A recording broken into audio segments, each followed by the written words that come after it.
Top quality और consistent performance के लिए सिर्फ सिल्वर पंप्स एंड मोटर्स, नाम याद रखना।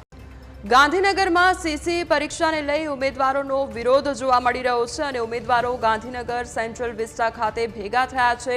સીસી પરીક્ષાના પરિણામને લઈ વિરોધ કરી રહ્યા છે અને સરકારમાં રજૂઆત કરવા છતાં નિર્ણય ન આવ્યો તેવું ઉમેદવાર દ્વારા કહેવામાં આવી રહ્યું છે અને સાથે જ તે લોકો દ્વારા વિરોધ કરવામાં આવી રહ્યો છે। તો ગાંધીનગર ખાતે એકઠા થઈને सीसी परीक्षा ने लई उम्मीदवारों द्वारा विरोध करवामां आवी रह्यो छे। उम्मीदवारों गांधीनगर सेंट्रल विस्टा खाते भेगा थया छे अने विरोध नोंधावी रह्या छे।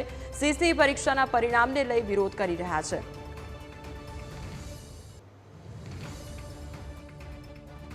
साहेब 19 તારીખથી આ જે લડત માટે અમે લડી રહ્યા છે। બધી અલગ અલગ જગ્યાએ અમે ગયા।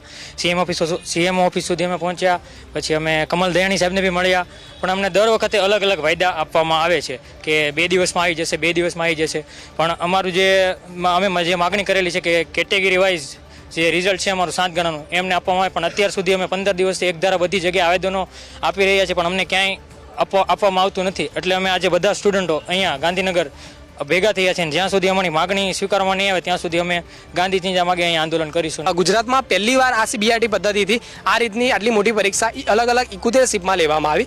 એમાં નોર્મલાઇઝેશન પદ્ધતિનો આ લોકોએ એક ઉપયોગ કર્યો છે। હવે સેન્ટ્રલ લેવલે નોર્મલાઇઝેશન થાય છે, પણ એમાં 5-7 માર્કનો વેરિએશન હોય છે, પણ આમાં 34 માર્કનું વેરિએશન આવ્યું છે, +34 અને -20 જેટલું। એટલે અમારી માંગ એટલી જ છે કે જે આપણે નોટિફિકેશનમાં લખ્યું છે એનું પાલન કરી અને રિઝલ્ટ રિવાઇઝ કરવામાં આવે। અમારી જે સીસીની એક્ઝામ જે સેવા લઈ રહી છે એની નોટિફિકેશનમાં લખેલું છે કે કેટેગરી વાઇઝ ઉમેદવારો જાહેર કરવામાં આવશે અને એની જગ્યાના આધારે રિઝલ્ટ બહાર પ્રસિદ્ધ કરવામાં આવ્યું છે। અમારી બસ એટલી જ માંગણી છે કે અમારું રિઝલ્ટ કેટેગરી વાઇઝ